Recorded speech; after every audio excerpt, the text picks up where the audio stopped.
Okay, so today we're going deep on Bihar. Bihar. Yeah. And I mean it's way more than just like, another state in eastern India. Oh, absolutely. It's like this region that has just resonated through history. Mm-hmm. It's packed with history and culture, and it's been like the setting for some truly pivotal moments It really as has. human civilization. Yeah. And we've got like this really comprehensive overview document here Right. that really digs into all the layers of Bihar. And what we want to do today is like Mm-hmm. try to extract the most important insights for everyone listening. Yeah. The kind of stuff that sticks with you long after you're done listening Absolutely. without like getting bogged down in every single little detail. Yeah, totally. So Let's unravel this. yeah, let's unravel it. Yeah. Okay, so first off, Bihar has this like really interesting geographical position. Oh, it really does. Right. It borders Nepal to the north, Nepal, yeah. and then Uttar Pradesh is to the west, Jharkhand to the south, and then West Bengal to the east. In the east. Yeah. So it's really at this like crossroads. It's like smack dab in the middle. Exactly. And that position, has probably made it Yeah. not only a conduit for trade routes, but also maybe even a melting pot A melting pot, yeah. of cultures. And who knows, maybe even a point of contention Ugh. throughout history. Yeah.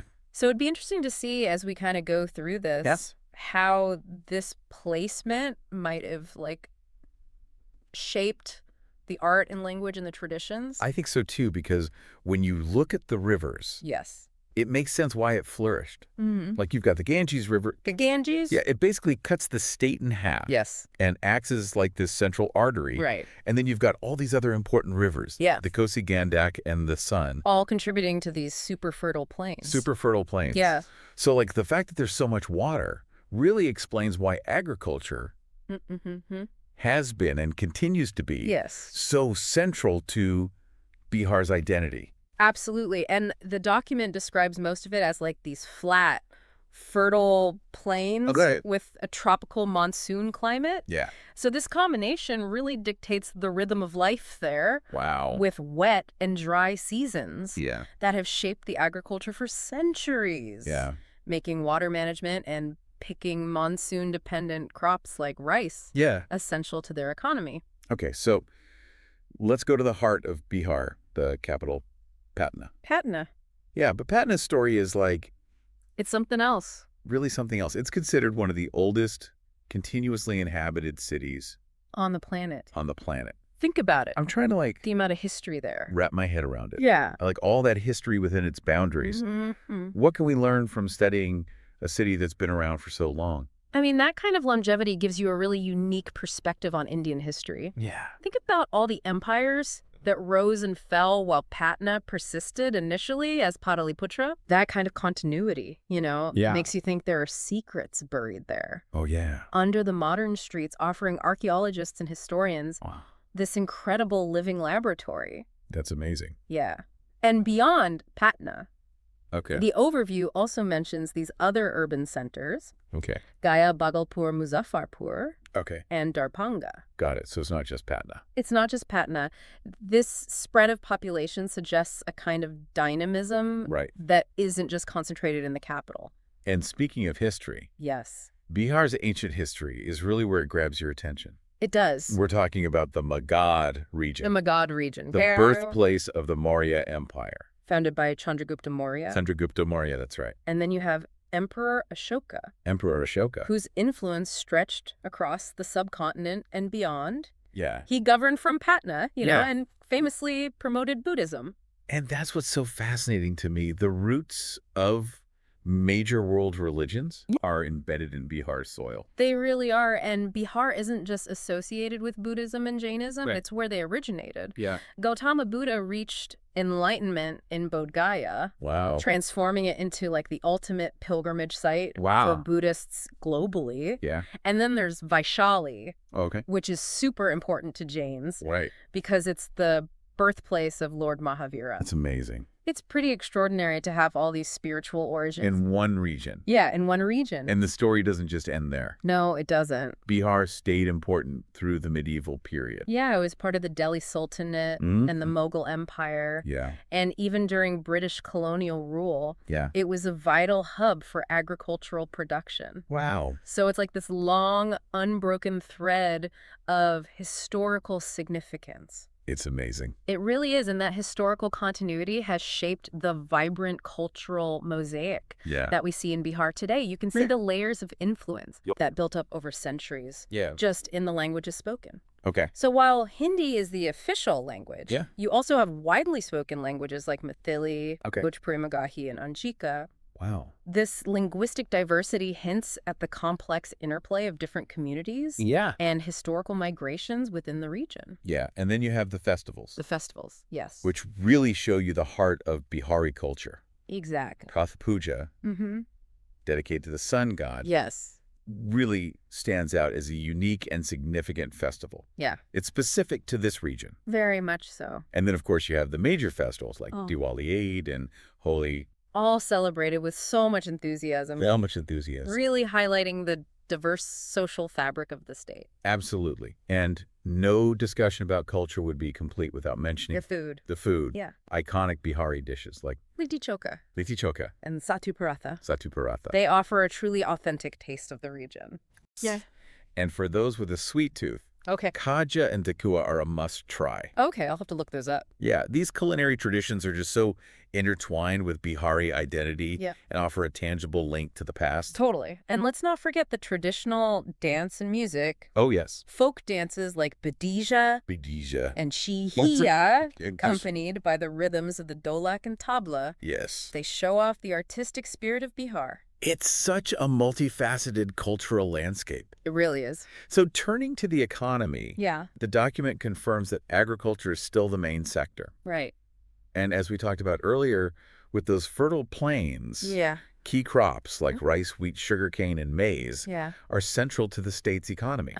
Bihar is actually a major rice producer for the whole country. But the overview also gives a balanced view. It does. It says that while Bihar is making progress in industries like sugar, food processing, and manufacturing, it still has some challenges in terms of overall industrial growth. Yeah, compared to some other states. Yeah. So there's definitely progress, but also areas for future development. So progress and opportunity. Exactly. But one area where Bihar's heritage is a huge economic asset is tourism. Tourism. Oh, absolutely. Especially religious and historical tourism. Of course. With all that history and spirituality, it's like a natural fit. It makes perfect sense. We'll get into some of the specific sites later. Yes, we will. Okay, let's talk about education. Education. The document says literacy rates are improving.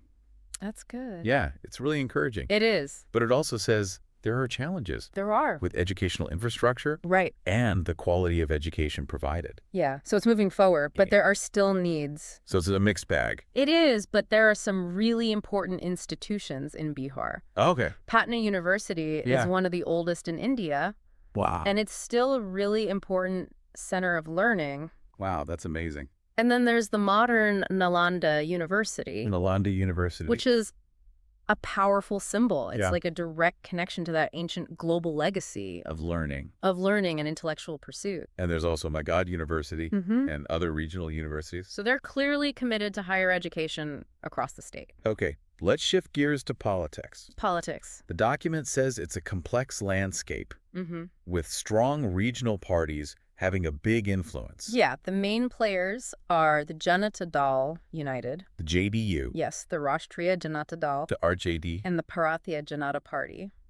The BJP. The BJP, okay. These are the forces shaping the state's politics. Got it. And the document names some prominent leaders who have shaped Bihar's political journey. Like Lalu Prasad Yadav from the RJD, Nitish Kumar from the JDU, and Sushil Kumar Modi from the BJP. Okay. These folks have been key players in the state's governance. Right. And the document also mentions these ongoing efforts to improve governance, law and order, and infrastructure. These are really crucial priorities. Of course. For any region that wants to progress. Yeah. But the document is also realistic. Okay. It acknowledges that there are still challenges. Challenges, yeah. Especially in rural areas. Okay, so let's talk about some of those challenges. The challenges. Yeah. Poverty is a big one. It is, despite the progress that's been made. So it's still a major focus. Absolutely. Alleviating poverty and promoting sustainable development are still crucial goals. And alongside poverty, there's the need for infrastructure improvement, like roads, healthcare, and educational resources. Those are the essentials. For progress. For sure. And then there's migration. Migration. Yeah, a lot of people from Bihar go to other states for work. Like where? Like Punjab, Maharashtra, and Delhi. Okay. It shows the economic pressures. And the aspirations of the people. It makes sense. It does. Okay, so let's go back to tourism. Tourism. And those key sites that make Bihar so fascinating. Okay. Bodh Gaya, as we discussed, is where Buddha attained enlightenment. It's not just some old ruins. It's like this deeply spiritual place. It draws millions of Buddhists from around the world. That's incredible. It really is. And then there's Nalanda, the ruins of that ancient university. It's amazing to think that this place was a global hub for learning. Centuries ago. Centuries ago, with scholars from all over the world. That's incredible. It puts Bihar on the map of the ancient intellectual world. And in Patna, you've got historical landmarks. Like the Patna Sahib Gurudwara, which is super important to Sikhs. And then there's the Golgar.